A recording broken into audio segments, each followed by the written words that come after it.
Book 5.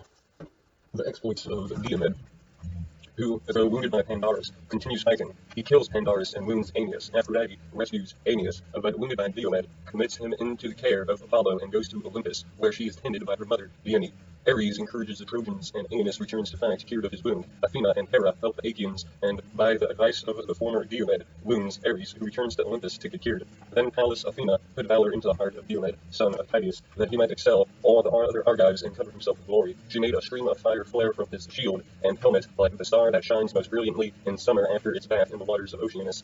Even such a fire did she kindle upon his head and shoulders, as she bade him speed into the thickest blurry of the fight. Now there was a certain rich and honorable man among the Trojans, priest of Hephaestus, and his name was Dares. He had 2 sons, Phagus and Hedius, both of them skilled in all the arts of war. These 2 came forward from the main body of Trojans, and set up Diomed, he being on foot while he fought from their chariot. When they were close up to one another, Phagus took him first, and that by his spear went over Diomed's left shoulder without hitting him. Diomed then threw his spear, sped not in vain, for it hit Phagus on the breast near the nipple, and fell from his chariot. Hedius did not dare to bestride his brother's body, but sprang from the chariot and took to flight, or he would have shared his brother's fate, whereon Hephaestus saved him by wrapping him in a cloud of darkness, that his old father might not be utterly overwhelmed with grief. But the son of Tydeus drove off with his horses, and bade his followers take them to the ships. The Trojans were scared when they saw the 2 sons of Dares, one of them in fright, and the other lying dead by his chariot. Athena therefore took Ares by the hand, and said, Ares, Ares, vain of men, blood-stained stormer of the cities, may we not leave the Trojans and Achaeans to fight it out, and to see which of the 2 Zeus will vouchsafe the victory? Let us go away, and thus avoid his anger. So saying, she drew Ares out of the mantle, and set him down upon the steep banks of Scamander, upon the Danons, drove the Trojans back, and each one of their chieftains killed his man. First King Agamemnon flung mighty Odius,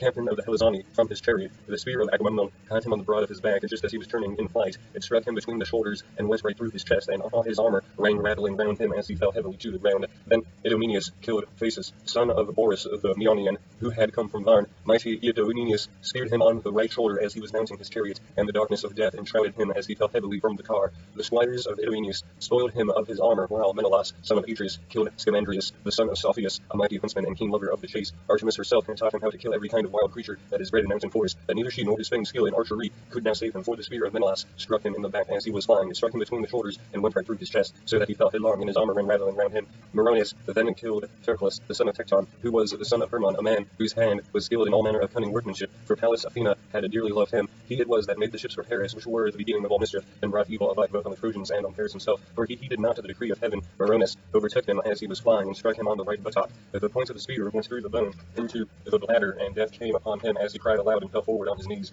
Medes, moreover, slew Hades, son of Anator, who, though he was a bastard and had brought up by Theano as one of her children, for the love she bore her husband, the son of Phyllis, got close to him, and drove a spear into the nape of his neck. It went under his tongue, all among his teeth, so he bit the cold bronze and fell dead in the dust. And Eurypylus, son of Eumon, killed Hippolytus, the son of noble Dolphion, who had been made priest of rivers Scamander, and was honored among the people as though he were a god. Eurypylus, who gave him chase as he was flying before him, smote him with his sword upon the arm, and lopped his strong hand from off it. The bloody hand fell to the ground, and shades of death, with fate that no man can withstand, came over his eyes. Thus furiously did the battle rage between them, as the son of Tydeus could not say whether he was more among the Achaeans or the Trojans. He rushed across the plain like a winter torrent that has burst its barrier in fall flood. No dikes, no walls of fruitful vineyards can embank it when it's swollen with rain from heaven, that in a moment it comes carrying onward, and lays many a field waste, that many a strong man's hand has reclaimed. Even so were the dense phalanxes of the Trojans driven in rout by the son of Tydeus, and many though they were, they dared not abide on his onslaught. Now when the son of Lycaon saw him scoring the flame driving the Trojans pell-mell before him, he aimed an arrow and hit the front part of his cuirass near the shoulder. The arrow went right through the metal and pierced the flesh, so that the cuirass was covered with blood.